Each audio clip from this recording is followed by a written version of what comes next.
Hello, mochilers! Sejam bem-vindos a mais um episódio do podcast Moda na Mochila. Eu sou a Mariana Lima, fundadora dessa comunidade, que é a única que conecta profissionais de moda mundo afora e ensina vocabulário de moda em inglês. Nessa semana, acontece a 12ª edição da Fashion Revolution Week, uma campanha global que reúne pessoas do mundo todo para lembrar e questionar como, por quem e em que condições nossas roupas são feitas. Esse movimento nasceu em 2013, depois do desabamento do edifício Rana Plaza, em Bangladesh, um dos maiores desastres da indústria da moda. Desde então, a ideia é usar esses 7 dias para provocar conversas, propor mudanças e reforçar. O sistema da moda precisa, sim, de uma revolução. E é justamente nesse clima de reflexão e transformação que hoje eu recebo uma convidada muito especial, Cláudia Castanheira. Ela é gerente de comunicação da Fashion Revolution Brasil, coordenadora educacional da edição belga do movimento e ainda faz parte do Conselho das Associações de Nações Unidas para a Juventude de Ghent. Ou seja, ela está no centro dessas conversas.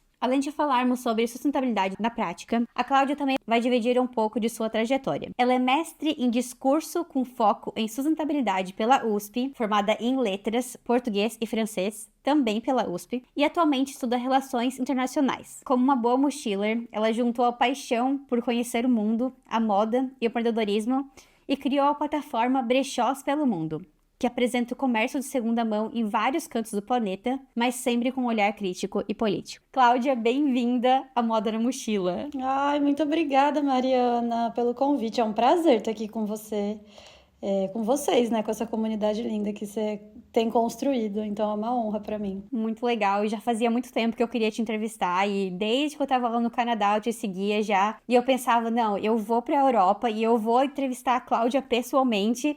Mas, como um amigo meu falou pra mim, Mari, quando você se mudar pra Europa, você vai perceber que não é tão fácil assim ficar viajando toda hora.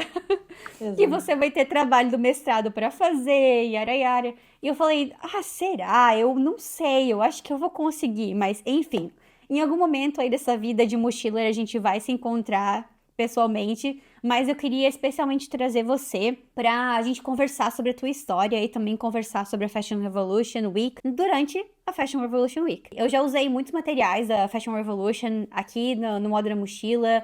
Teve um dia que eu já fiz uma roda de conversa virtual pra gente ler uma parte do report do Fashion Revolution sobre transparência na moda. Então eu admiro muito esse projeto e é uma honra pra mim ter você aqui, que trabalha tanto na plataforma brasileira e também na plataforma belga, então representando aí os mochilers brasileiros mundo afora. Então eu fico muito feliz de trazer você aqui, mas eu queria começar com a tua história, né?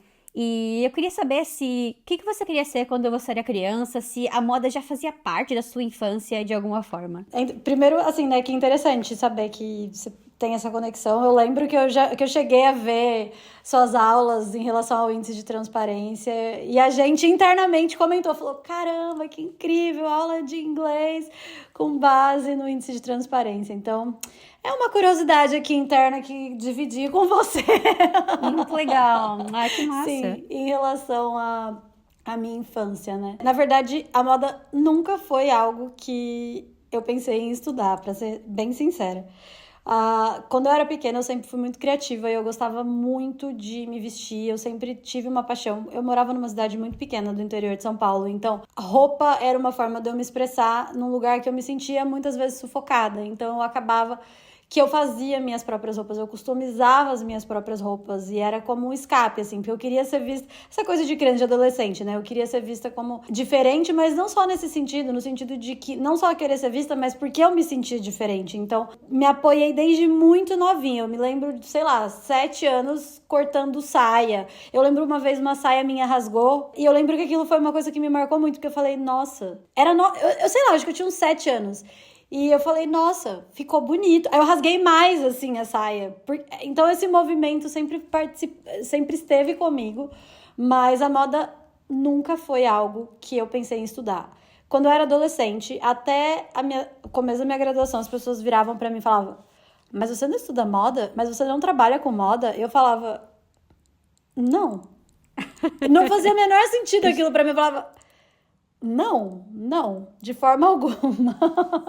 Então não foi algo repentino, foi um trajeto mesmo que eu percorri até chegar aqui. Não, é muito massa que tu fala sobre isso, sobre se expressar, né? Sobre viver na cidade. Até esse episódio tá casando, isso que tu tá falando, tá casando com uma viagem que eu fiz recentemente aqui pra Berlim. Aliás, quero deixar um agradecimento especial à Bruna da Legrave, que me cedeu a casa dela. Eu tava estudando recentemente aqui na universidade. Tem um estudioso chamado George Simmel. Ele foi uma das primeiras pessoas que começou a falar sobre isso, de se expressar vivendo numa cidade grande, porque Berlim passou por um processo de industrialização, então as pessoas tiveram uma dificuldade muito grande de viver num ambiente onde tinha muita gente ao mesmo tempo e elas precisavam arranjar uma forma de se expressar e a vestimenta foi como elas decidiram fazer isso. E até hoje, Berlim segue sendo uma cidade de referência para fazer o famoso people watching, para identificar comportamento de consumo, identificar comportamento das pessoas. Então, muito interessante ouvir isso de ti. E até passeando no East Side Gallery, que é uma parte de Berlim que tem arte de rua, no próprio Muro de Berlim, né, uma parte que ainda tá conservada. Dentre todas as pinturas que estavam lá, teve uma que me chamou mais atenção, que tinha uma frase de um poeta austríaco que falava o seguinte: quem quer que o mundo permaneça como está, não quer que ele permaneça. E isso me lembrou muito de uma frase que tá no teu próprio site, que você coloca: a moda será sustentável ou não será. E eu queria que tu falasse pra gente como que você começou a se conectar com o tema sustentabilidade. Legal. Eu comecei a me conectar com o tema da sustentabilidade em 2016. Foi quase no final da minha primeira graduação. Por essa inquietação mesmo, assim, de não querer ver as coisas... Eu nunca quis ver que as coisas continuassem como estão. Porque eu sempre tive uma coisa meio de justiceira, sabe? E aí, em 2016, eu comecei a dar aula numa ONG. E era de linguagens. Só que a ONG focava em sustentabilidade. E aí, eu tive que estudar sobre sustentabilidade. E eu lembro que quando eu comecei a estudar sobre os objetivos de sustentabilidade da ONU na época, eu fiquei absolutamente apaixonada. Porque eu falava assim, meu Deus, tudo que eu sempre quis entender. Ou seja, eu não preciso escolher qual tema. Eu não preciso falar só sobre o direito das mulheres. Eu posso falar sobre o direito das mulheres, posso falar sobre cidades sustentáveis, eu posso falar sobre...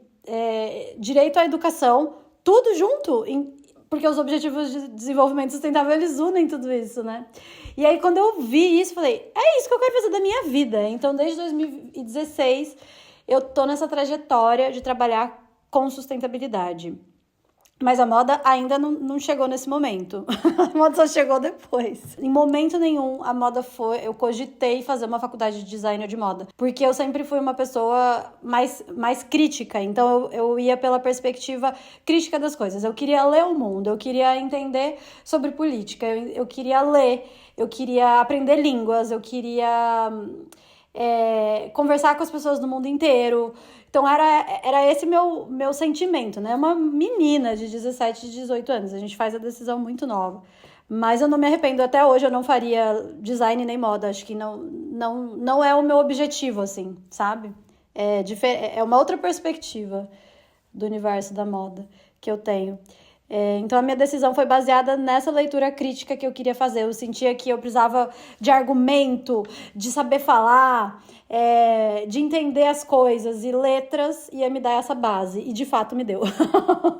Muito massa. Não, eu acho muito importante que tenham pessoas que estejam dispostas a lidarem com os assuntos difíceis que são do nosso mundo da moda, né? E eu até falo que... Até gravei um episódio no ano passado falando que tem muitos profissionais que eu conheço que são incríveis, que estão deixando a moda por uma desesperança ou talvez por terem escolhido uma parte da moda que não se encaixa tanto com o perfil delas, apesar de gostar de trabalhar com moda.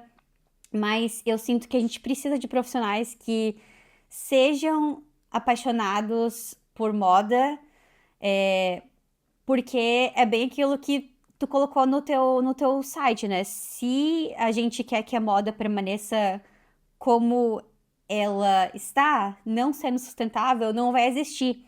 Então eu acho que quem fala que não tem problema a moda continuar como ela está sendo, não é realmente apaixonado por moda, porque ela vai acabar se ela não melhorar, né, as formas de produção e de consumo e de moda circular. Como é que eu cheguei nesse lugar de a moda será sustentável ou não será? A minha trajetória com a moda, ela começa durante o meu mestrado. Quando eu comecei a analisar, porque o meu mestrado foi uma análise do discurso da sustentabilidade do agronegócio brasileiro. Só que quando eu comecei a estudar o agronegócio brasileiro, com toda essa camada da questão da sustentabilidade, com esse viés, eu queria entender o que o agro estava falando, eu entrei no algodão. E aí, quando eu entrei no algodão, eu fiquei sabendo dos impactos da moda, que ainda no momento não era algo que eu trabalhava. Não era algo que eu visualizava como possibilidade de trabalho. Ele era apenas... A moda era um lugar que era só hobby mesmo, sabe? Era totalmente hobby, porque eu sempre fui muito apegada à questão de roupa de segunda mão, de me vestir e tudo. E aí, entendendo os impactos, que foi o clique que eu falei, caramba, é isso aqui, né? A moda não vai sobreviver desse jeito, não tem como. Ela faz parte desse sistema extremamente complexo, que se chama sistema, né, do sistema econômico, que na verdade também é cultural e tudo. E aí eu me vi indo cada vez mais pra moda. Então eu costumo até brincar que o que me levou pra moda não foi a parte boa, foi a parte ruim da moda. Não foi Paris, não foi Nova York, não foi o São Paulo Fashion Week. Foi ficar sabendo que as pessoas não são pagas dignamente para fazer as nossas roupas. Foi este o motivo, foi isso que me motivou durante a minha trajetória para falar, ok, talvez seja interessante eu trabalhar com moda. Aqui eu me identifico com moda. É de se admirar, porque se você decidiu trabalhar com moda por essa parte negativa, né, é muita admiração, assim, pela tua trajetória, porque justamente não é aquele glamour que te chamou atenção, não é, uma história muito comum aqui no podcast que eu ouço, que também faz parte da minha história, é a conexão com as mulheres da minha família. É a conexão com as minhas tias que são costureiras, com as minhas tias, com a minha avó que são artesãs. Então tem um lado muito mágico, assim, né? Para a maioria de nós aqui, da maioria das pessoas que eu entrevisto. Agora, para ti, realmente foi algo muito fora do comum e mostra, assim, só mostra, eu acho, o quão apaixonada, posso usar essa palavra, por fazer com que isso melhore. É um propósito de vida, assim, na verdade, Mariana, porque é interessante você falou da questão das mulheres, né? Porque nessa época, quando eu era mais nova, eu estudava muito sobre feminismo, eu lia muitos livros sobre feminismo, então eu estava muito conectada com o movimento. E ainda não era algo que eu ligava à moda, sabe? Ainda não era algo que eu ligava à indústria. Até porque eu via a indústria como algo, nossa, eu nunca nem quero saber de indústria, sabe? Minha área é teórica, crítica, eu me via nesse lugar. Só que ao mesmo tempo eu sempre fui uma pessoa muito comunicativa, então eu pensava assim, calma.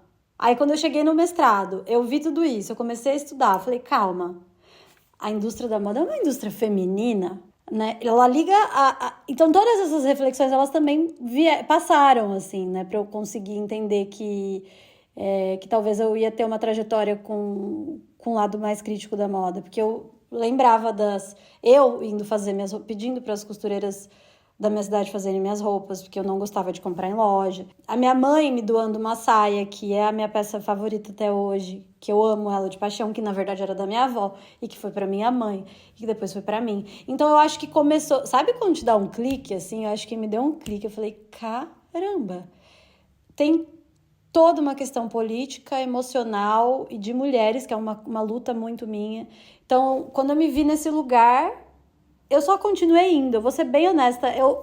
Ainda quando eu estava nesse lugar, eu já tinha visto, eu ainda só continuei indo, sabe? Falei, tá bom, vamos continuar fuçando aqui que tem alguma coisa. Ainda não tinha determinado que isso ia ser, porque é muito difícil trabalhar com moda sustentável, com sustentabilidade. Não é uma coisa fácil, não é isso que você disse, né? Tipo, tem gente que desiste porque é muito difícil, é uma área extremamente nichada. Não, eu vou te confessar que o meu maior medo de fazer esse mestrado aqui na Suécia, o meu mestrado ele é de Fashion Marketing and Management, mas ele tem muito foco em sustentabilidade. A Suécia em si é um país que tem muito incentivo para estudar sobre o tema, né, também. E a maioria das minhas aulas do mestrado tem foco em sustentabilidade.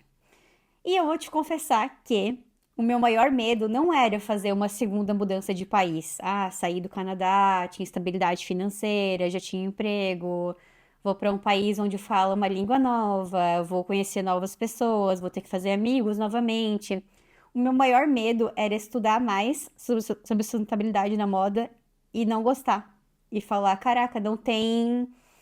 Não gostar do tema e não gostar do que eu estava estudando, no sentido de que passar a ser menos esperançosa. Perder a esperança de que tem como melhorar esse sistema. Esse era o meu maior medo. Até agora, eu tô.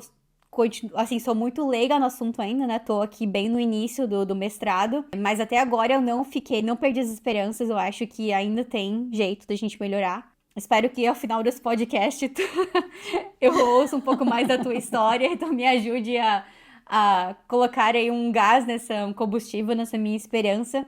Em algum momento da tua história, tu ficou desesperançosa? Como que tu lidou com isso? Quando eu era mais nova, eu era essa pessoa de tipo, sempre fui muito revolucionária, sabe? Sempre fui muito, não, porque está errado, a gente tem que fazer diferente. Então eu acho que isso é um pouco da minha essência, ser incomodada com as coisas de natureza. E aí quando eu cheguei na moda, e aí quando eu cheguei na sustentabilidade, e eu consegui abraçar duas coisas. Primeiro, eu acho que a minha faculdade de Relações Internacionais e todo esse lado que eu tô levando hoje mais político, né, que eu tô engajada mais com esse movimento, eu percebi que, assim, primeiro, pode até parecer estranho, mas é um eterno tapar-buraco. E eu acho que você tem que meditar isso de modo a entender que você tá fazendo sua parte até onde seu braço alcança, sabe? A gente não vai conseguir revolucionar o sistema sozinho. Eu acho que isso é um ponto muito importante, assim. Então, eu não consigo não ter esperança porque eu vejo o impacto do meu trabalho todos os dias, sabe? E eu vejo o impacto do meu trabalho seja no alcance da comunicação do Fashion Revolution, mas é também quando eu converso com uma pessoa, quando eu vejo as pessoas mobilizadas, é quando eu converso com uma pessoa que tem uma marca local, é quando eu converso com uma pessoa que costura na casa dela, é quando eu vejo uma pessoa se interessar por moda de segunda mão.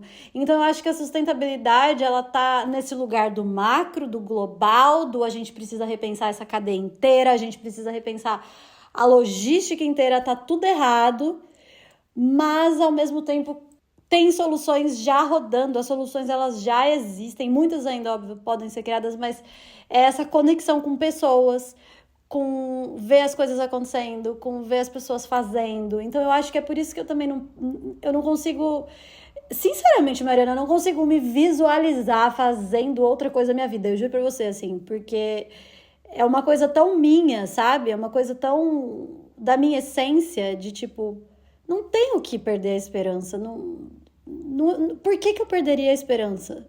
Se as coisas...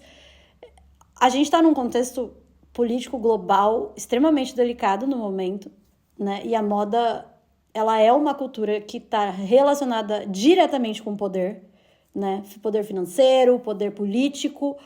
E por muito tempo a gente não falou sobre isso. A gente fingiu que a moda era só Fashion Week e tendência. Então, por mais que a moda esteja num momento tão delicado, assim como tantas indústrias estão, a gente está vendo tanto retrocesso, particularmente, eu nunca vi se discutir tanto sobre moda e sustentabilidade, sabe? As coisas aqui na Europa estão borbulhando, a gente está com novas legislações voltadas para a questão têxtil, sabe? A gente está voltado para a economia circular. Então, Como isso vai ser colocado em prática, aí já é outra história, mas isso está rodando. Então, eu acho que é por isso também que eu não perco a esperança, porque eu entendo que é um eterno tapa-buraco e ver o impacto e essa conexão com as pessoas e ver que as coisas estão acontecendo. Eu tive, algumas semanas atrás, uma palestra com uma mulher que trabalha como gerente de rastreamento em empresas escandinavas. Ela trabalhou já na Gani, trabalha hoje em dia na Samsung, e ela falou um pouco mais sobre qual que é a estratégia dessas empresas, né? Algumas é mais uma estratégia de oportunidade para usar o marketing relacionado à sustentabilidade. Outra, ela não anuncia tanto as propostas dela e trabalha mais a questão da sustentabilidade internamente, escolhendo fibras, etc. Foi bem interessante, mas uma das lições mais interessantes que acho que ela poderia deixar é... Ela falou, embrace the work in progress mentality. Como é que é embrace mesmo em português? Eu esqueci. Eu acho que até nesse sentido de Abrace, eu acho que é de abraçar, adote essa mentalidade de trabalho em progresso, né? Exato. Ela falou que nunca vai ser perfeito, mas o importante é sempre continuar pesquisando e aplicando o que você pode fazer. E é até interessante para quem quiser trabalhar com isso. Ela perguntou alguém perguntou como é que era o dia a dia de trabalho dela, né?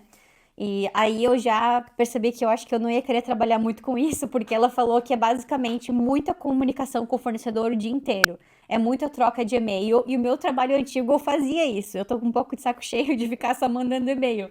E aí, sabe aquele meme do Ken, do filme da Barbie? My job is email.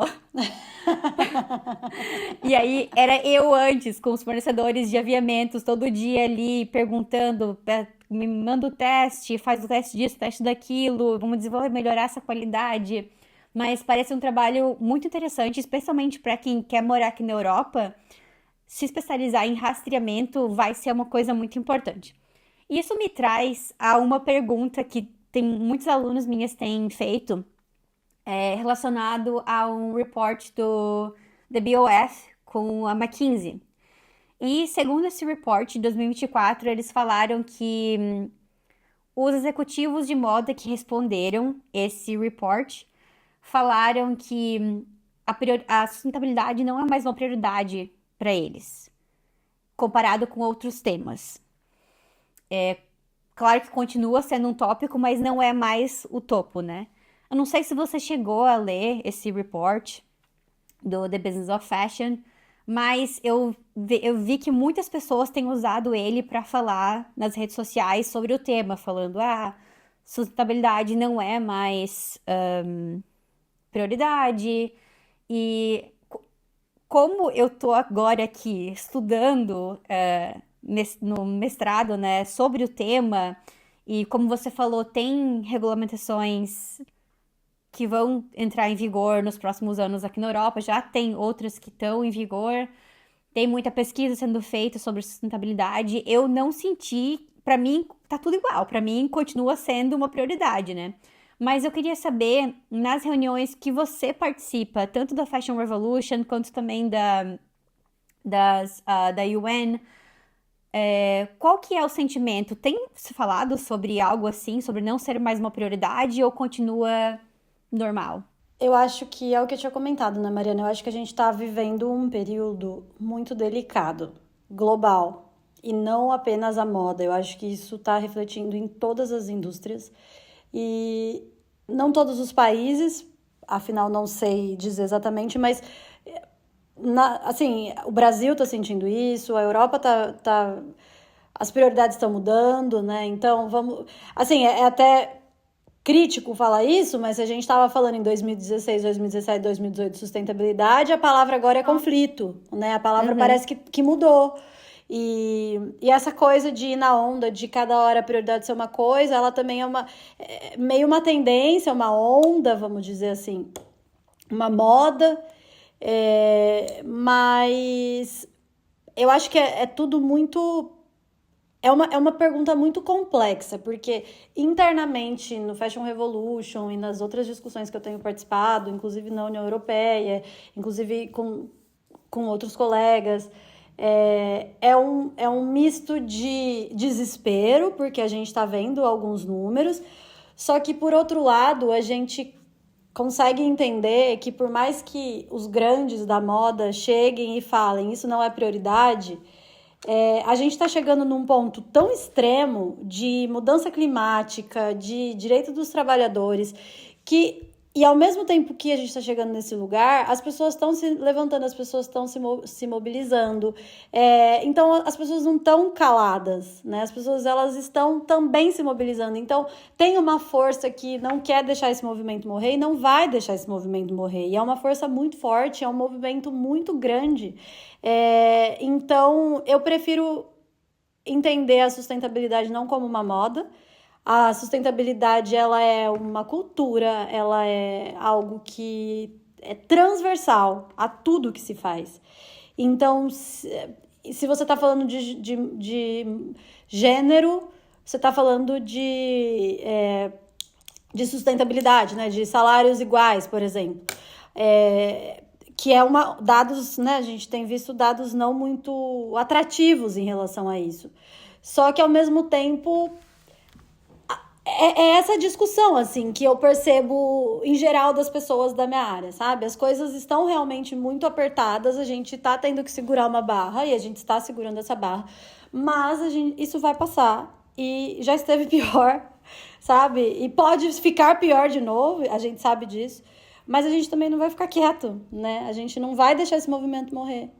E sim, tá tendo um movimento, é muito triste ver grandes marcas que teriam a influência deixando isso acontecer.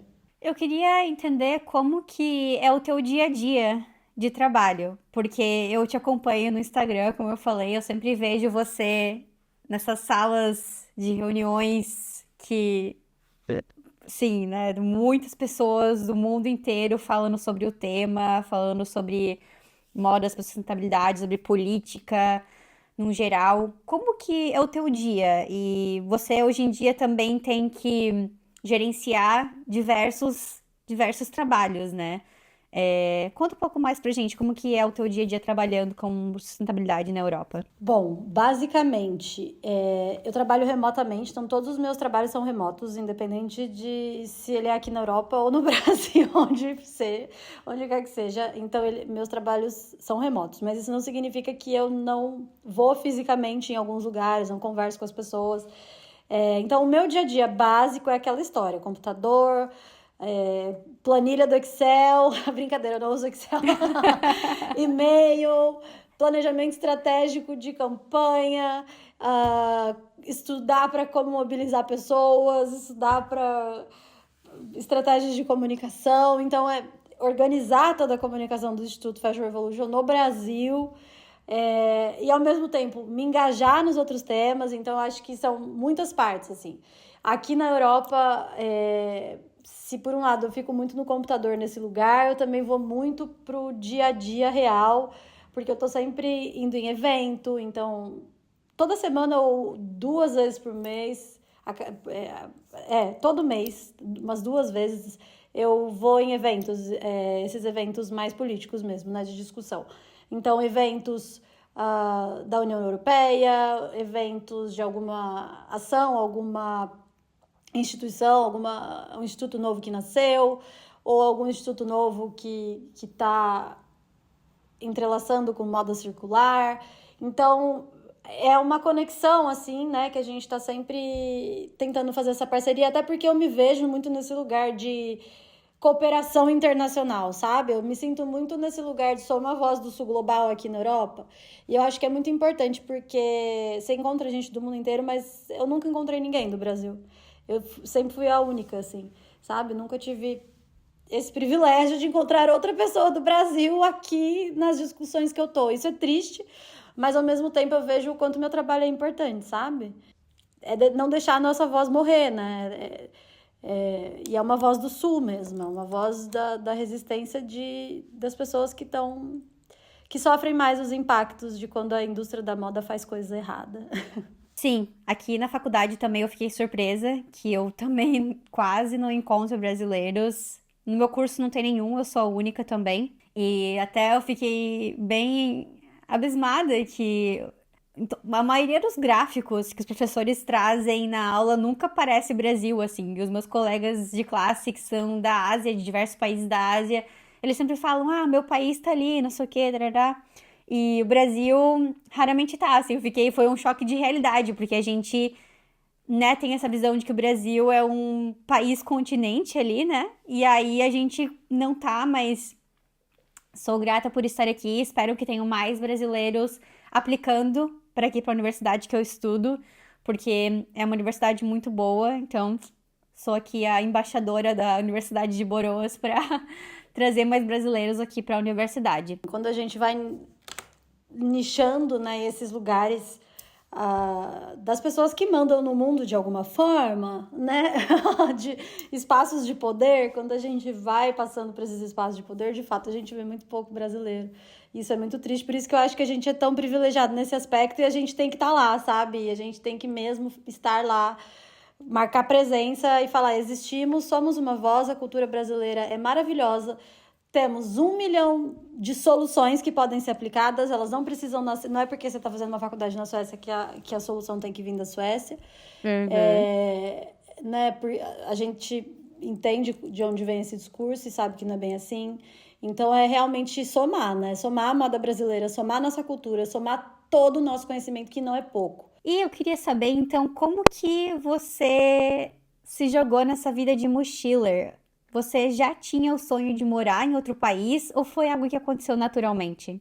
Então, nessa inquietação de sempre querer me conectar com o internacional, eu fiz letras português-francês. Então, já porque eu sempre tive essa visão de quero ganhar o mundo, quero trabalhar numa plataforma internacional. Eu sempre tive muito isso comigo, desde nova, assim. Então, todos os passos que eu dei na minha carreira eram para isso acontecer, mas eu sinceramente não sabia para onde eu ia. Eu só estava indo, farejando e entendendo os caminhos. E aí, em 2020, eu apliquei para um programa da Embaixada da França no Brasil. Na verdade, é um programa que tem no mundo inteiro, que a França tem com vários países, não só com o Brasil, que você é assistente de língua, que você vai ensinar português ou a sua língua, então pode ser russo, pode ser espanhol, inglês, árabe, chinês, tem muitas línguas, porque o sistema francês é bem plural, assim, nesse aspecto. E aí eu apliquei para isso em 2019, perto da pandemia, e aí eu passei nesse programa.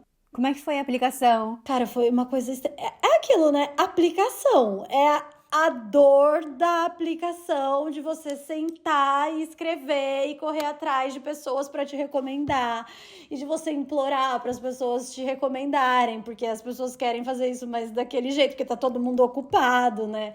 E é buscar carimbo, e esqueceram do telefone, e aí o modelo do PDF era caótico, porque se adicionava coisa, o negócio mudava. Eu lembro até hoje, foi traumatizante. Acho que eu fiquei 3 meses preparando essa aplicação, se não mais.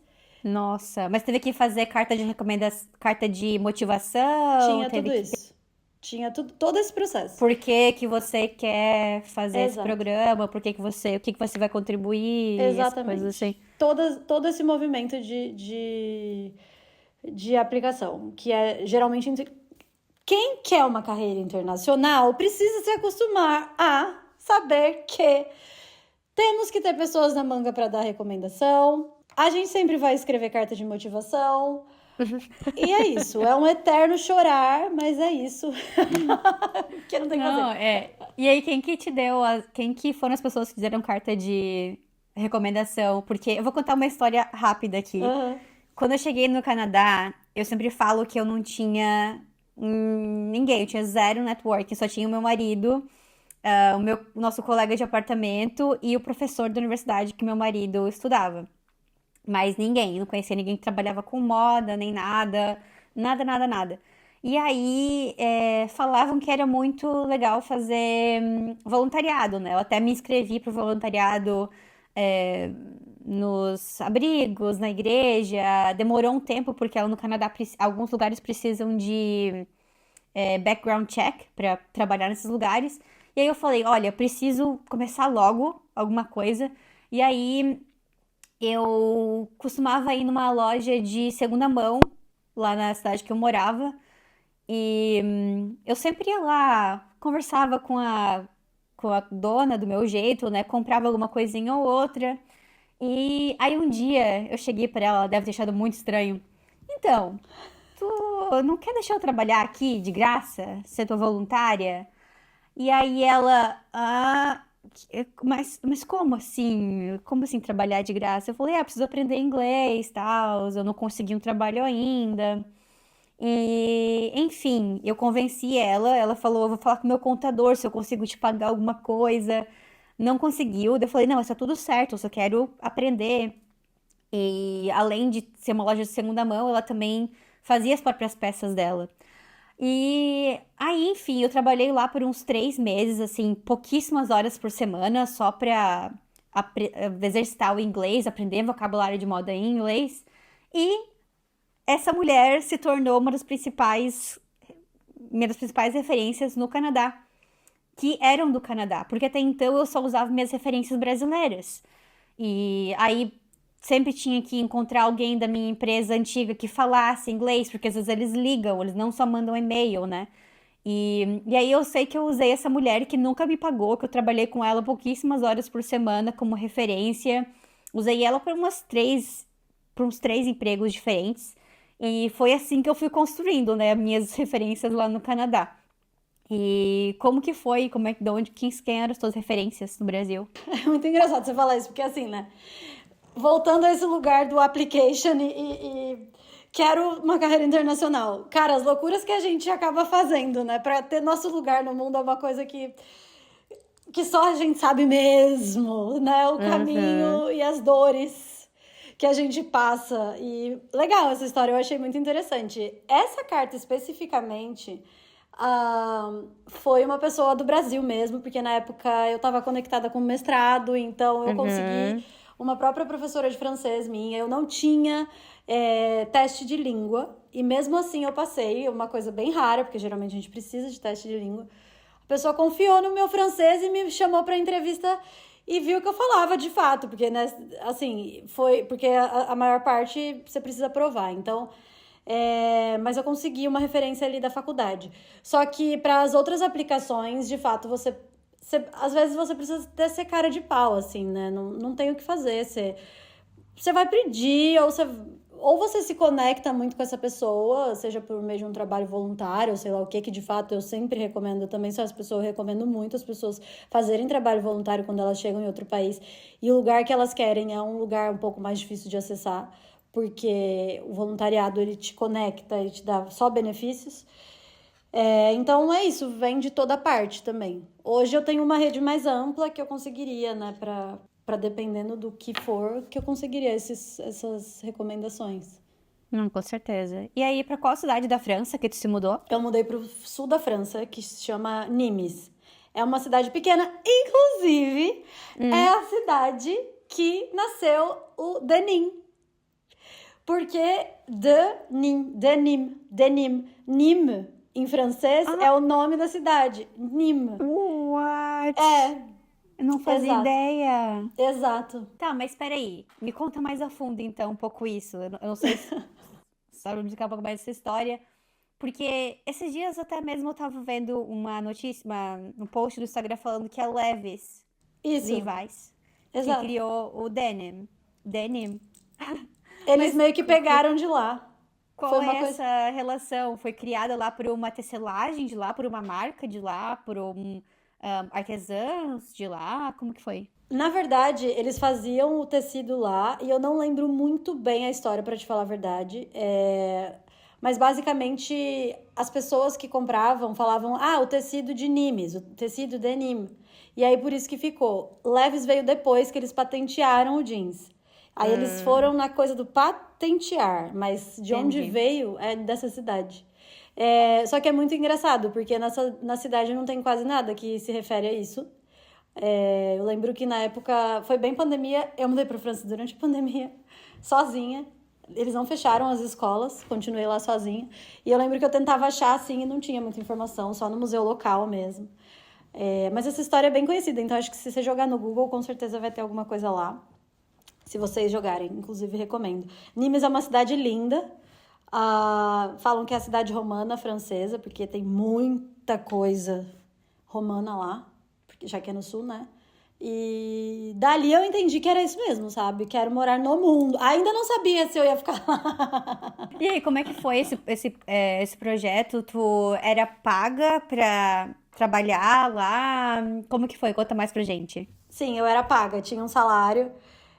Na época era 1.000 euros, assim. E como a cidade é pequena, dava pra viver. E foi durante a pandemia. Então, eu fiquei sozinha entre outubro e abril. Então, eu não viajei muito na época, só quando podia, quando era liberado. Mas, de qualquer modo, eu me conectei com muita gente, né? Do mundo inteiro, literalmente. E aí, como que surgiu a oportunidade de se mudar pra Bélgica? Então, aí é uma história bem engraçada, porque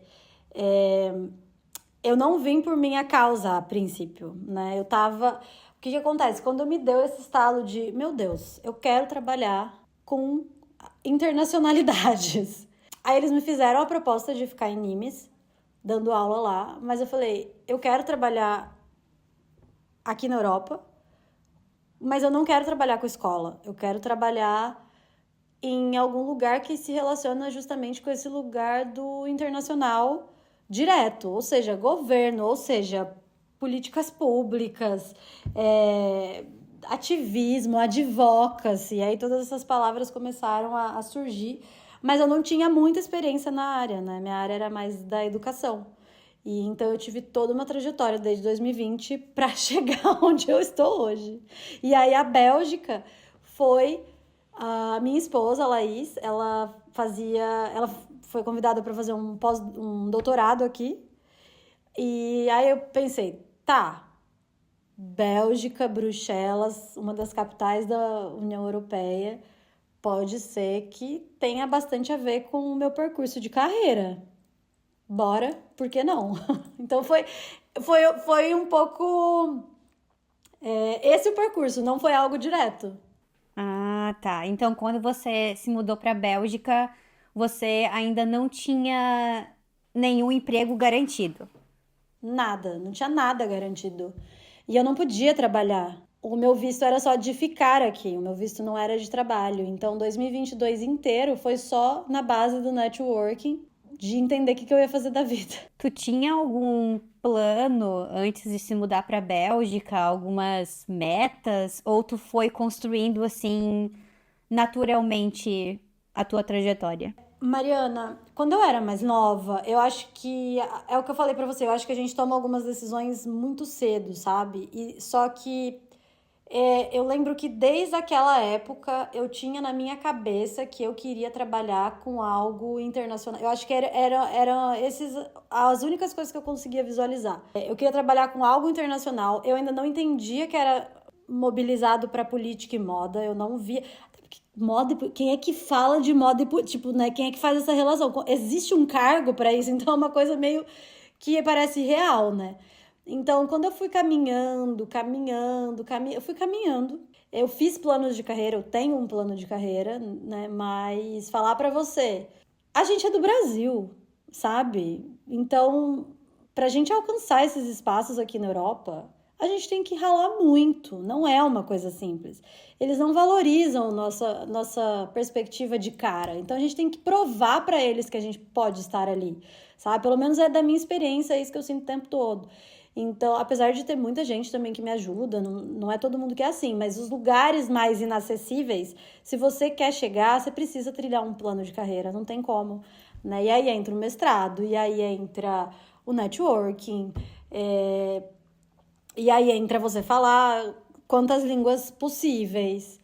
Então entra muita coisa que você precisa. São muitos pratinhos para segurar, não é uma coisa alinhada. Que se você conversa com um europeu, uma pessoa aqui da Europa, e você vê ela já trabalhando diretamente com isso, você fala: caramba, não dá nem. Se a gente cai nesse looping de se comparar, quando a gente muda pro norte global, a gente fica louco, assim, né?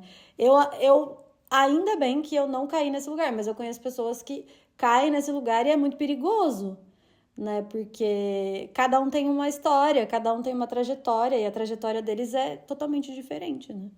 Uhum. Não, total. Tem algum dia específico, assim, da tua trajetória de mochiler que foi muito desafiador? Olha, muitos dias. Deixa eu tentar lembrar. Um evento mais concreto em si, eu tenho uma memória muito péssima. Ainda bem. Olha, às vezes é bom não lembrar, mas eu acho que às vezes é bom lembrar pra não cair em É, armadilhas parecidas com o passado.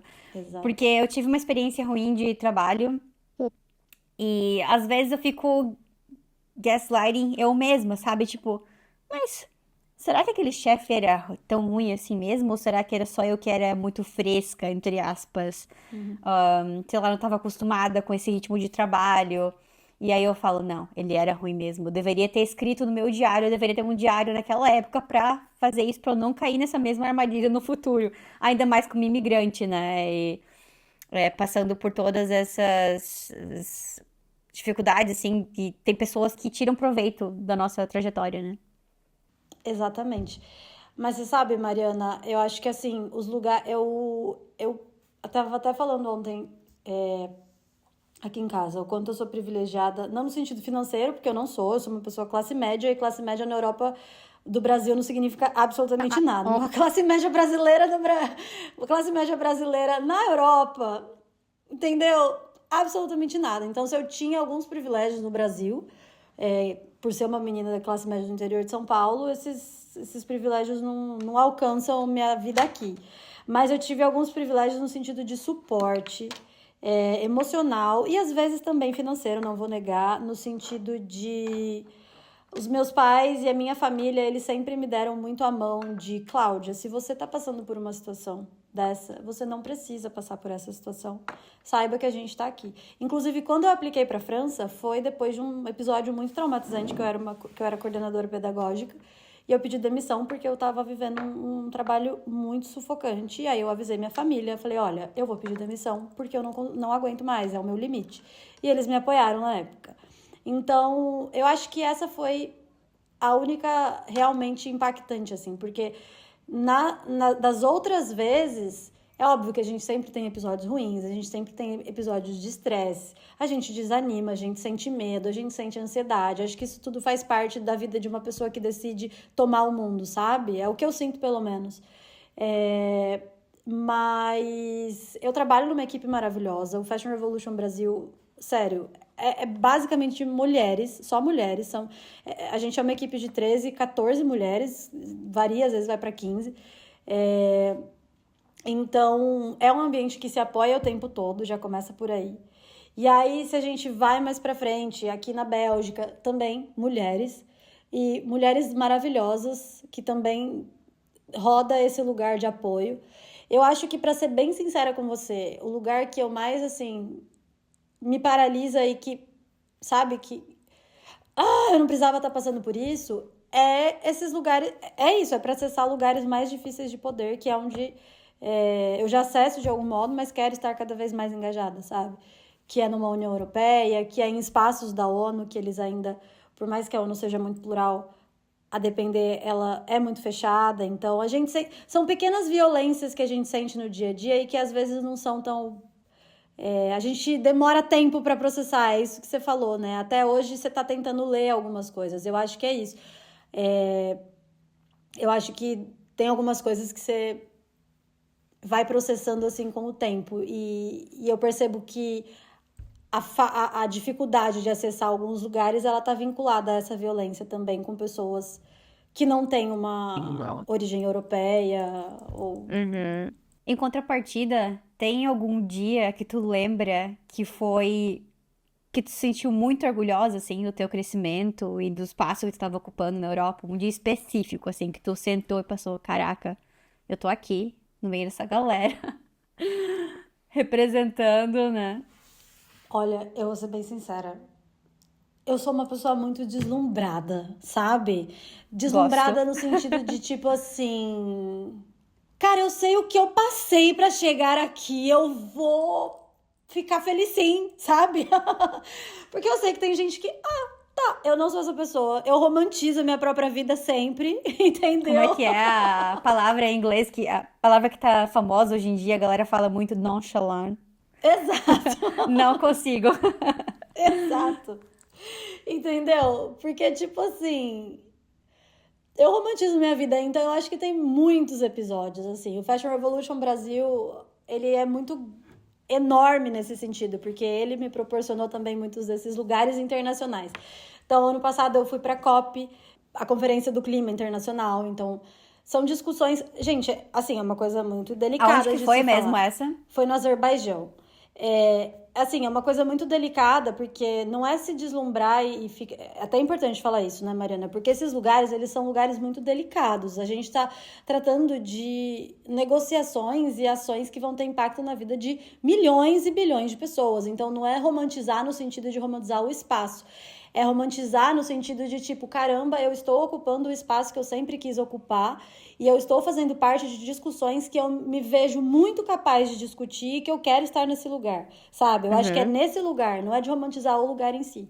Sim, Mas e com certeza. romantizar que uma conquista de que minha voz, como Exato, mulher exato. brasileira, é válida. Exatamente. É esse o lugar. Então, eu fui junto com o Fashion Revolution, né, para a COP29, que é uma discussão internacional. Aqui eu estou sempre indo na Comissão Europeia e no Parlamento Europeu, então participando de várias dessas discussões que estão acontecendo em relação à indústria têxtil. Isso também é um lugar que sempre que eu tô lá eu fico. É isso, sabe? Eu estou aqui. Isso está acontecendo. Conta pra gente um pouco mais do teu trabalho na Fashion Revolution. Primeiro na do Brasil e depois conta um pouquinho mais qual a diferença que faz na Bélgica. No Brasil, o meu foco é bem na comunicação, então em criar estratégias de comunicação. Então, por exemplo, tem a Semana Fashion Revolution, que é a nossa maior campanha. Uhum. A gente cria toda uma estratégia para alcançar o Brasil inteiro para fazer parte da Semana Fashion Revolution. Então a gente aborda todos os nossos canais digitais, toda a nossa rede, porque a gente tem uma rede bem sólida e bem grande no Brasil. E aí, dentro disso, produzir conteúdo para todas essas redes. A gente, né, precisa criar estratégia para todas essas redes. Mas assim, o Fashion Heavy ele é muito amplo, então eu também participo das discussões da COP30, a gente tem um grupo de trabalho para a COP30. A gente tem muitas discussões internas, sabe, Mariana? Então, apesar de você só trabalhar com comunicação no seu dia a dia normal, as discussões são muito amplas e a gente está o tempo todo em grupos de trabalho, assim, abordando outros temas. Então, por exemplo, eu também faço parte do Índice de Transparência da Moda. Eu ajudei trabalhei na escrita, né, do índice de 2023 e 2024. Então, é isso, é um trabalho bem plural. Aqui na Bélgica, ele é um trabalho mais voltado para parcerias com universidades, então workshop, este lugar, advocacy também, e também parcerias. Então, por exemplo, eu fechei uma parceria agora com um evento que vai ter, inclusive, se você quiser, é gratuito, é bem Opa, legal, é interessante para conhecer pessoas, chama Textile Recycling Expo, que vai ser aqui em Bruxelas, mas ele é quando? internacional. Vai ser dia 4 e 5 de junho. Isso. E aí a gente é parceiro deles. Então é mais esse lugar de parcerias, de relação intergovernamental, é mais esse espaço. Pô, muito legal. E como que os profissionais de moda que estão ouvindo aqui esse podcast podem contribuir com a Fashion Revolution Week? Eu acho que isso casa muito com o que a gente falou no começo, né? Que é a sustentabilidade, e as soluções, elas são amplas. Então, todo mundo pode fazer parte disso e cada pequena ação conta. Então, para as pessoas que querem se integrar com a Semana Fashion Revolution, hoje tem o caminho de você participar das ações que acontecem agora, né, dia 22 a 27 de abril, e a programação tá no site, belíssima, que é só ver, a gente tá em mais de 100 cidades, praticamente todas as capitais do Brasil, então tem evento acontecendo no Brasil inteiro, literalmente. Então, primeiramente, participar deste lugar, que são os eventos. E aí, para marcas, para essas marcas que querem interagir com a semana, é muito importante, além de só mostrar a plaquinha, né? Mostrando as pessoas que fizeram nossas roupas, acho que isso é fundamental. É mostrar, abrir, o que mais você tem feito? Tá bom, essa é a pessoa que faz essa roupa, mas conta pra gente, você paga um salário justo pra essa pessoa, mostra como que, o por trás disso tudo, né? Abre os números mesmo, com base no nosso relatório de sustentabilidade, por exemplo, né? No índice de transparência. Vê as perguntas do índice e vê como vocês podem colaborar, porque eu acho que a transparência é isso que a gente quer saber. Você está trabalhando para mudança? O que você está fazendo para mudança? Né? Isso para os grandes também, né, Mariana? Mas para os pequenos também, para os pequenos empreendedores, nada impede de mostrar como é o processo. É um movimento, é uma semana de mobilização mesmo, uma mobilização civil, que as pessoas se conscientizam sobre os impactos socioambientais da moda. Então, são muitas as maneiras de participar, né? Seja por rede social, seja participando de um evento, seja mostrando o que está por trás de quem fez nossas roupas e para onde vão nossas roupas e etc. Conta um pouco mais pra gente quais tipos de eventos que tem disponíveis, porque eu lembro que no ano passado eu olhei e tinham eventos, por exemplo, de reforma de roupas. Tem eventos que também são palestras. Quais são os tipos diferentes, assim, de eventos para participar? Hoje a gente tem falando primeiro da rede, a gente tem uma rede de mais de 100 representantes e quase 200 embaixadores. Então, esses embaixadores, eles estão nas instituições de ensino, e aí quase 200 instituições de ensino.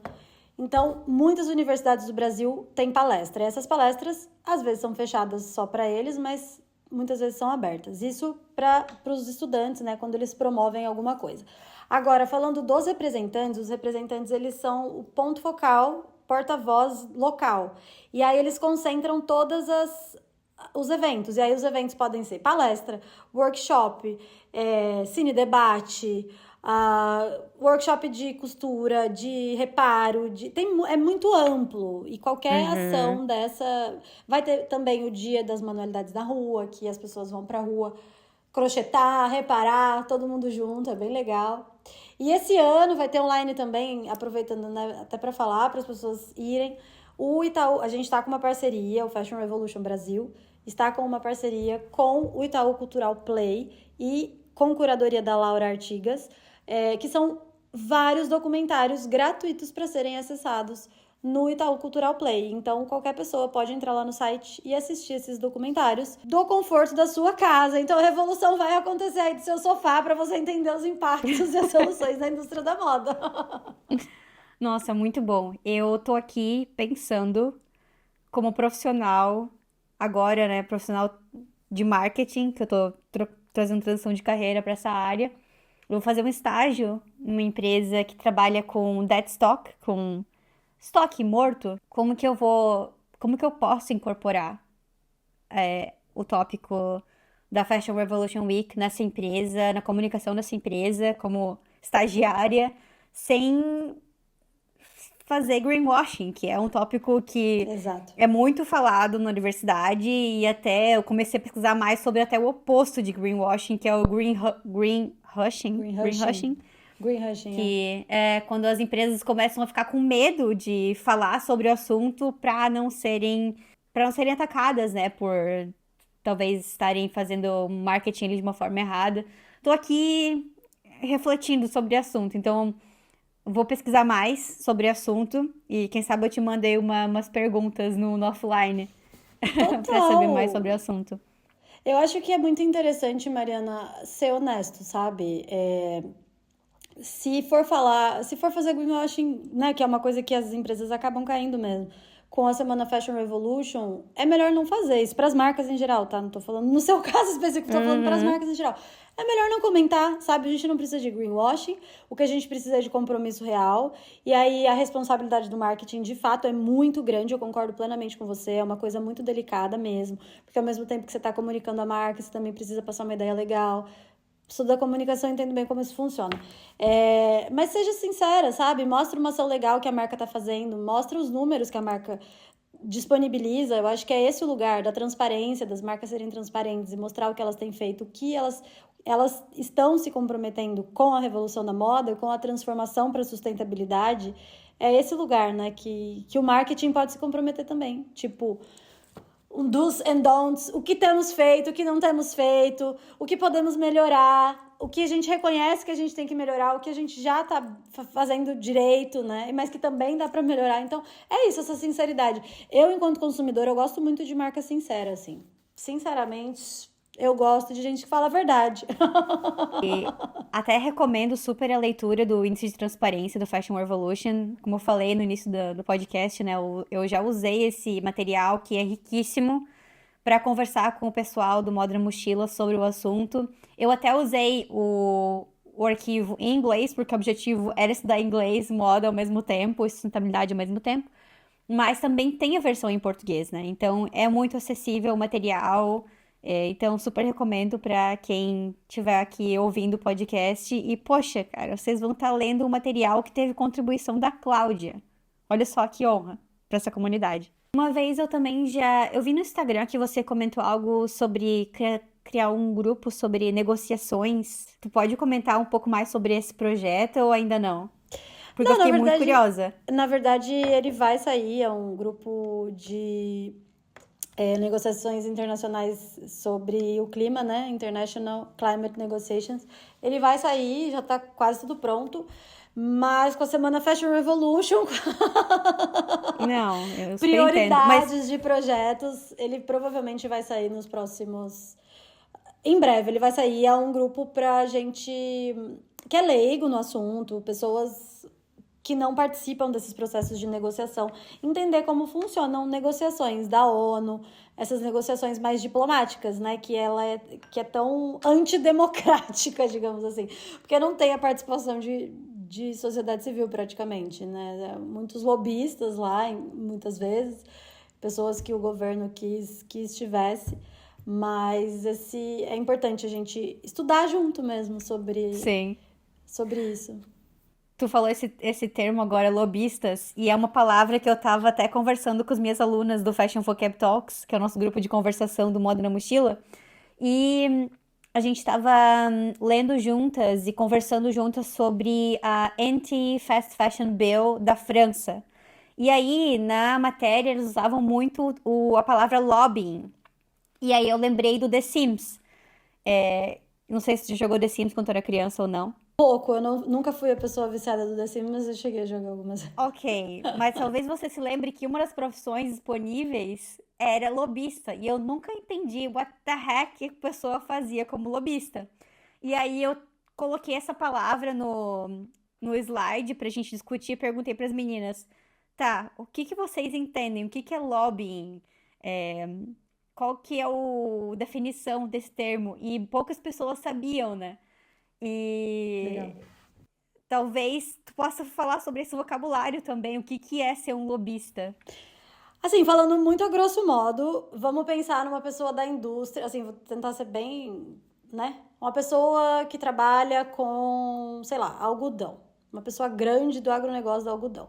Essa pessoa, de algum modo, ela tenta influenciar decisões, em geral, né, legislativas ou decisões políticas dentro de um local político. Então, no Brasil seria no Senado, na Câmara, temos a bancada ruralista, isso é um tipo de lobbying de alguma medida, para influenciar leis, ou seja, para serem privilegiados, para privilegiar aquela indústria, aquele setor, por meio da legislação, por meio do processo político, e também por meio do processo legislativo. Então, isso acontece, né? Todas as indústrias fazem isso, todos os setores fazem isso e é óbvio, cada um quer puxar a sardinha pro seu lado. Sim. E é por isso que nós, enquanto cidadãos, devemos também puxar a sardinha para o nosso lado. Afinal, eu, pelo menos, não sou dona de grandes fazendas e nem dona da Gucci ou da Balenciaga. Até as alunas comentaram que elas não sabem por quê, nem eu sei explicar por quê, que parece que esse termo, quando a gente ouve, tem uma conotação negativa. Mas é interessante que a gente tem muito essa conotação, mas existem lobistas para causas que são positivas, né, no nosso conceito de interesse, né? Sim, hoje tem o que eles chamam de lobbying verde, né? Que são pessoas tentando influenciar negociações, acordos por esse lado verde. Exato, não é só no sentido negativo, mas infelizmente o grosso, né, o que a gente mais vê é o lobismo, a questão do lobbying ligado mais a benefício próprio da própria indústria ou da empresa. Já que a gente tá falando sobre definições aí, termos em inglês, tem mais alguns vocabulários presentes no teu dia a dia relacionados à sustentabilidade que tu pode compartilhar com a gente? Sustainable Development, que é o de sempre, né? Mas, nossa, são tantas coisas que eu uso. Meu Deus, deixa eu pensar Acho que aqui. Sustainable Development é uma boa. Como que tu definiria? Qual que é a tua definição de Sustainable Development? A definição de Sustainable Development é você... da ONU, na verdade, não é nem minha, né? É você continuar a se desenvolver, ou seja, continuar nessa ideia de crescimento e tudo, porém, sem afetar as gerações futuras. Então, é você ter, não uma restrição, mas uma sustentabilidade nesse progresso, nesse desenvolvimento, para a gente não acabar com os recursos do planeta. Perfeito. E pra gente... Exato, é nesse lugar. Mas, assim, eu também tenho várias perspectivas, né? De Sustainable Development é um tema muito importante, mas o próprio termo Sustainability também é importante, porque ele é mais amplo, né? Que é a sustentabilidade. Então, o que é a sustentabilidade também é bem amplo, mas basicamente ela se relaciona com esse lugar de ter um tripé social, econômico e cultural. Na verdade, tem gente que estende para outros, né? Que é o social, o econômico, o cultural, o verde, o político. Eles misturam várias, assim, que é aplicado em diversas áreas. Mas eu acho que para quem gosta de sustentabilidade, eu começaria, por mais que não seja, que tenha muitos prós e contras, até legal saber disso, eu começaria, por exemplo, a estudar a partir dos Objetivos de Desenvolvimento Sustentável, sabe? Porque eu acho que ali eles resumem muito o que é sustentabilidade, o que é desenvolvimento sustentável e o que pode vir a ser, né? Porque aí cada pessoa também pode criar uma própria bibliografia de referência na área, que é um tema bem delicado e complexo. Especialmente o do pilar da Social Sustainability, né? Exato. Eu até tive uma matéria específica sobre isso aqui na faculdade agora. A gente leu muitos artigos que falavam, é muito blurry, é muito confuso a definição disso, e isso faz com que seja mais difícil de alcançar, diferente do pilar de meio ambiente, né? Que parece é mais fácil de colocar métricas em relação a isso. Tem mais alguns outros vocabulários que tu consegue lembrar aí do teu dia a dia? Talvez relacionado mais à moda. Second hand, trade, international trade, I don't know. Circular economy, circular fashion. Sim, circular economy é uma boa. É uma boa pra gente conversar aqui. Circular economy, ele é mais relacionado ao pilar de meio ambiente, né? Fazer com que a roupa, com que o têxtil não tenha um fim, mas que ele seja repassado para reparar, para reciclar, para fechar o ciclo da moda, né? Sim, mas eu acrescentaria o social também, se a gente pensar, depende do contexto da pessoa, né? Por exemplo, quem é que... Vamos pensar no fim da cadeia... Vamos pensar no resíduo de roupas mesmo, né? Que é depois pós-uso. As pessoas que vão triar essa roupa, qual a situação... Como essas pessoas estão sendo pagas. E depois desse pós-uso, essa roupa vai ser revendida, beleza. E depois... Ou que a gente sabe, né? Que muitas roupas, por exemplo, vão para o sul global. Que aí entra até na questão do Atacama, do lixão de roupa do deserto do Atacama. Essas roupas vão para o sul global. Muitas vezes as comunidades locais são afetadas, porque o que elas vão fazer com isso, né? Não tem uma logística reversa, não tem uma logística uma logística estruturada para receber roupas nessa quantidade. E aí as comunidades afetadas acabam sendo... as comunidades locais acabam sendo afetadas também por esse comércio. Então, a economia circular, ela também é social, né? Então, por mais que o foco... A visão primeira, de fato, a gente lembra do lado econômico, do lado ambiental. Mas sempre tem pessoas envolvidas. Perfeito. Sempre. Não, perfeito. Adorei tua colocação. E até na minha sala tem os dois maiores lugares que são foco de envio de peças de segunda mão, né? O Chile e também Gana, né?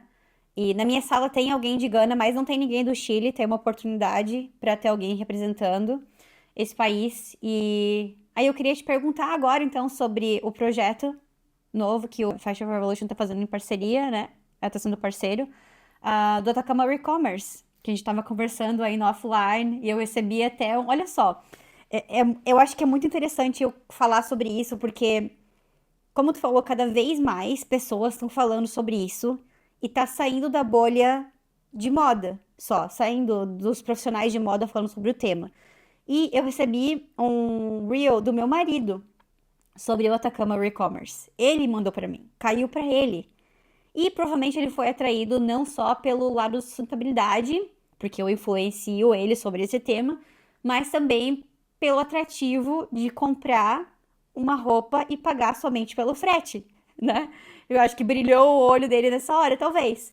Mas foi muito interessante aí dessa tua fala, falando que cada vez mais tem pessoas falando. E meu marido, que não tem nada a ver com moda, que trabalha com tecnologia, que tem outros interesses totalmente diferentes dos meus, tá falando sobre o tema, tá recebendo conteúdo sobre o tema no Instagram. Então, queria que tu contasse um pouco mais pra gente sobre esse projeto, como que tu tá trabalhando e colaborando com esse projeto.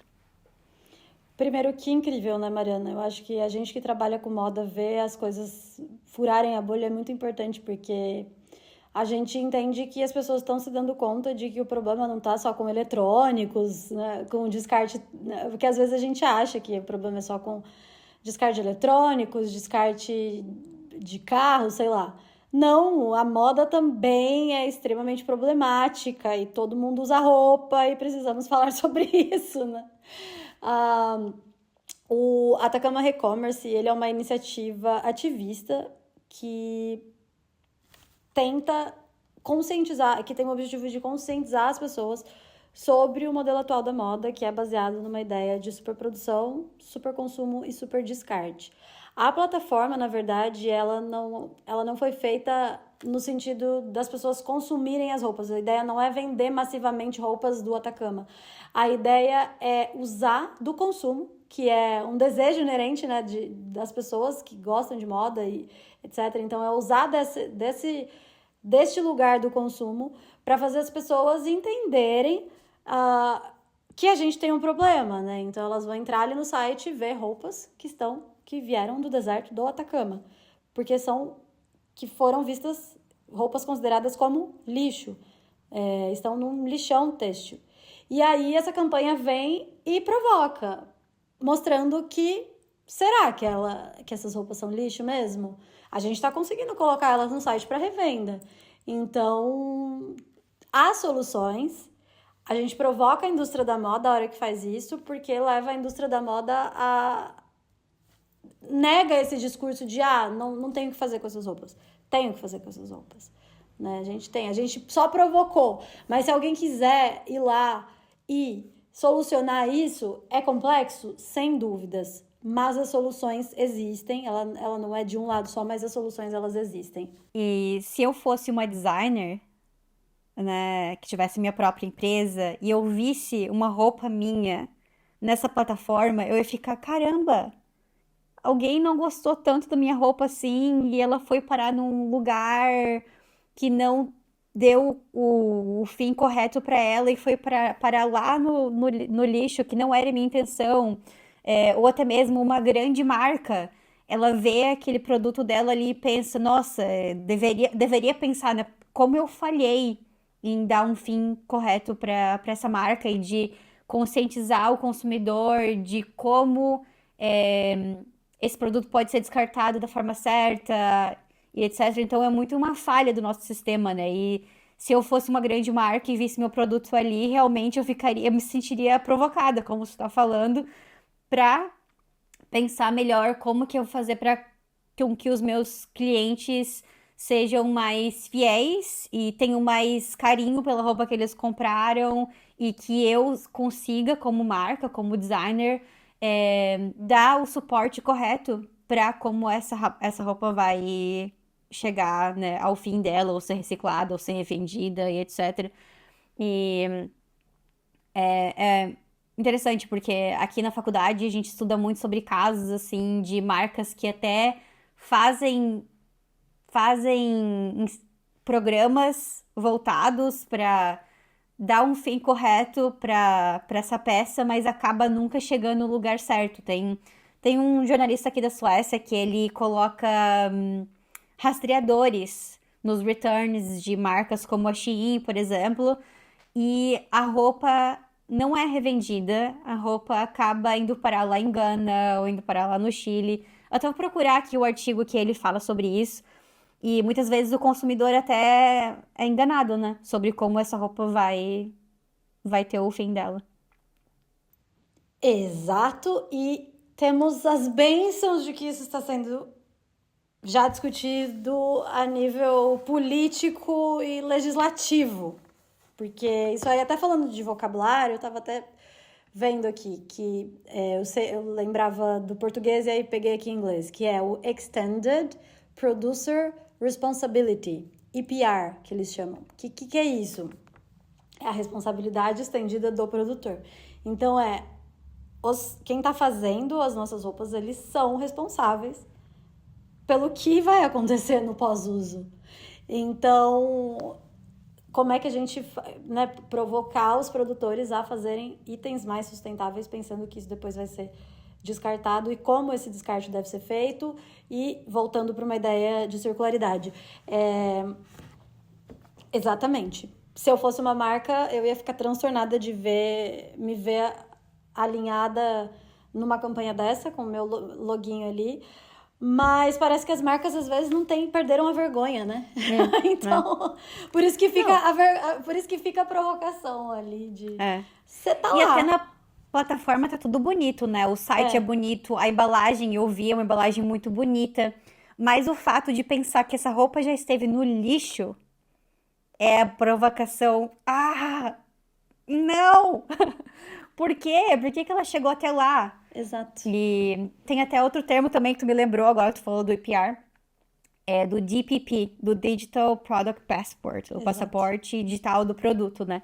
Que ainda é uma das ferramentas que estão dentro das regulamentações da Europa, mas ainda não está em vigor, né? Está em processo de teste e ainda não se sabe como que isso vai ser implementado nas roupas, se vai ser por só um QR Code conectado com o sistema, ou se vai ser uma etiqueta de RFID. Tem muitas pesquisas rolando sobre o assunto, mas tecnicamente esse Digital Product Passport é para trazer um pouco mais de transparência da onde que vem o produto, mas também como descartar esse produto, né? Ou revender ele e tudo mais. Então, quem quiser mais pesquisar sobre isso, eu já falei com os meus alunos do Fashion Vocab Talk sobre o assunto uma vez. É um tema muito interessante. E já que a gente está falando sobre revenda, né? Sobre e-commerce, eu sei que tu também tem um projeto pessoal chamado Brechós pelo Mundo. Como que surgiu essa ideia? Eu sei que tu também já fez vídeo pro YouTube, eu achei muito legal. Eu queria que tu fizesse mais, porque eu adorei.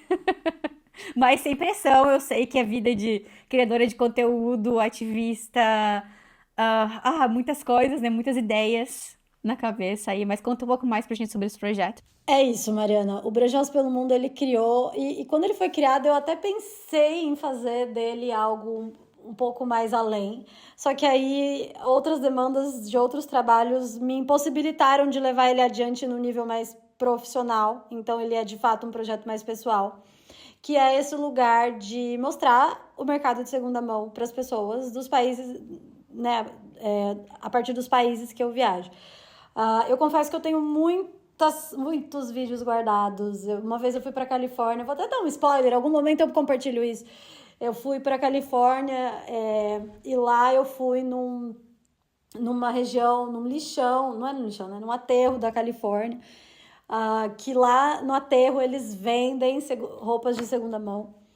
E não postei, por exemplo. Tem a do Japão também, que eu fui e não postei. Então tem muito vídeo que eu não postei ainda. Eu queria muito, sabe? Eu preciso só soltar, ir lá e deixar lá as coisas. Acho que eu preciso ativar esse lugar, porque o Brechós pelo Mundo mostra o mercado de segunda mão no mundo. Não deixando de... Não romantizando, né? Porque a gente não pode só falar do mercado de segunda mão como consumo, mas a questão política, ela tá nesse lugar das complexidades. Então, de fato, o mercado de segunda mão num aterro, não apenas ali numa lojinha bonitinha. E é também para despertar as pessoas, né? Numa vivência, uma experiência pessoal minha, a enxergar a moda de segunda mão como uma situação, uma opção viável, porque a moda de segunda mão... Sou suspeita, mas sou completamente apaixonada, principalmente por coisas vintage, então... Muito bom. Cláudia, eu queria ficar a noite inteira conversando aqui contigo, absorvendo todo o teu conhecimento sobre moda, sobre sustentabilidade, sobre negociações. Eu espero que eu possa participar do teu grupo de negociações. Preciso aprender mais sobre o tema sempre. Vai ser um prazer receber você, Mariana, com certeza. Todo mundo tá convidado, gente. Vai sair já já o projeto, ainda tá no forninho, precisa algumas coisas abaixarem aí para outras levantarem, né, e serem colocadas em prática, mas vai surgir, vai ser um prazer, de verdade. Sigam a Cláudia no Instagram para ter mais novidades aí sobre o grupo. E muito obrigada por ter compartilhado a sua história com a gente, ter compartilhado um pouco mais sobre a Semana Fashion Revolution. E espero que os mochilers aqui possam absorver todo esse conteúdo e participar ativamente dessa semana. Obrigada a você, Mariana. Obrigada a todo mundo que ouvi. É um prazer muito grande, assim, compartilhar minha trajetória. E eu espero que, de algum modo, isso sirva e converse com sua história, de quem tá ouvindo, né? Porque, no final, acho que as relações ajudam a gente a sustentar essa loucura toda que a gente vive todo dia e se conectando com as pessoas e se inspirando. Eu sou uma pessoa que eu me inspiro por pessoas, né, Mariana? E você também é uma pessoa muito inspiradora, eu devo dizer. Obrigada. Que eu me inspiro muito em você também. Então, eu te acompanho sua trajetória e eu acho que sabe, esse movimento que faz a gente continuar indo, né? Acho que é isso. Obrigada, muito gente. Bem, muito obrigada. Mariana. Mochilers, então comentem aqui no Spotify ou no YouTube como que vocês vão contribuir com a Semana Fashion Revolution. Muito obrigada por terem ouvido mais o episódio. Beijinhos e até a próxima!